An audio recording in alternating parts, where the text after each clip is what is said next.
As you all know, this is a case that rocked the St. Johns County community and the entire First Coast. Today, the prosecutors, victims advocate, Sheriff Hardwick, all came together as Aiden Fucci was sentenced to life in prison for Tristan Bailey's murder. We heard an emotional message from Tristan's father after that sentencing. 22 months after 13-year-old Tristan Bailey was murdered, Judge Arlie Smith announced her killer, Aiden Fucci, was sentenced to life in prison. The judge then spoke directly to Tristan Bailey's family inside of the courtroom. Her body is no longer present on this earth. However, her spirit lives on through each and every one of you. The judge said Fucci had no reason for committing the crime. Now 16, Fucci was 14 when he stabbed his schoolmate 114 times on Mother's Day of 2021. It was not a crime of passion. It was not a crime that was committed because he felt rejected by her. It was not done in a fit of uncontrollable anger. There was no reason.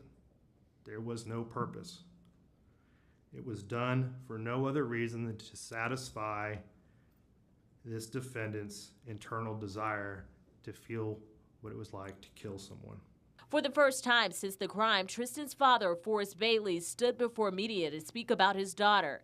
The family wearing shirts that read Tristan Bailey Strong and referring to themselves as the Bailey Seven. Tristan, I wanted to let you know we are so extremely proud of the person that you were in your time here.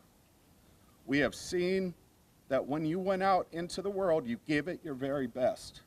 Mr. Bailey thanking the justice system for working on behalf of his family while taking a moment to pay respects to his daughter, who was also a cheerleader, sister, and friend. With respect to what you mean to our family, it's in our hearts. There are no words. We love you. We will continue to hold you in our hearts, and we will always be the Bailey Seven. And because Fucci is a juvenile, his sentence will be up for review in 25 years. He does have 30 days to appeal. Live, I'm Destiny McKeever, First Coast News, on your side. The lights snap on. A clang echoes against steel and concrete. A voice not entirely his own mutters from inside the cell. I won't let you take my soul. The air is stale, heavy with tension. Every footstep sounds like a threat. Every shadow seems to watch. If you're compelled by the shadows behind the headlines, sit with this story. Deep inside a detention facility, the walls breathe silence. But his mind does not. Time blurs, footsteps echo, and moments stretch into a kind of psychological pressure cooker. This is not just confinement. This is a mind locked in an unending negotiation with itself. If you feel the pull of this journey into the human psyche behind bars, consider subscribing, because what happens next is not only about physical walls, it's about mental ones too. He was 14 when it happened, when a normal world shattered into something darker. But the prison chapter began long before the courtroom's life sentence. Early on, even at the Duval County Jail, his conduct drew attention. Records obtained by local news outlets show that while awaiting trial, he became entangled in conflicts with other inmates, issuing threats and even attempting extortion against fellow detainees. Guards kept watch as tensions rippled outward, an undercurrent of hostility that didn't wait for sentencing. He was young, yes, but in that environment age is a footnote. Concrete corridors, steel doors, buzzing lights, all indistinguishable from threats heard in every footstep. Inmates didn't just pass time. They found weaknesses. They tested boundaries. And in these tests, a pattern emerged. He did not fade into the background. He stood out, not with submission, but with force. A fight here, a confrontation there, words that carried a weight of intimidation. This wasn't just survival, it was dominance, or at least perceived dominance. But dominance in prison is a fragile thing. A slight misstep and the dynamic shifts instantly. Routine becomes ritual in confinement. Wake. Count. Meals served behind wire screens. Movements measured in steps and scheduled in increments. A monotony that seeps into the psyche, where every second feels like the past stretched taut. He moved through it all with watchful eyes. No subtlety went unnoticed. A glance, a stance, a shifted tone. And this hyper-awareness was not calm. It was vigilance. Prison life demands it for documented reasons. Threats whispered in hallways. Refusals to back down during arguments. Instances where guards had to intervene. These were not isolated notes. They were patterns reported during his time in custody before sentencing.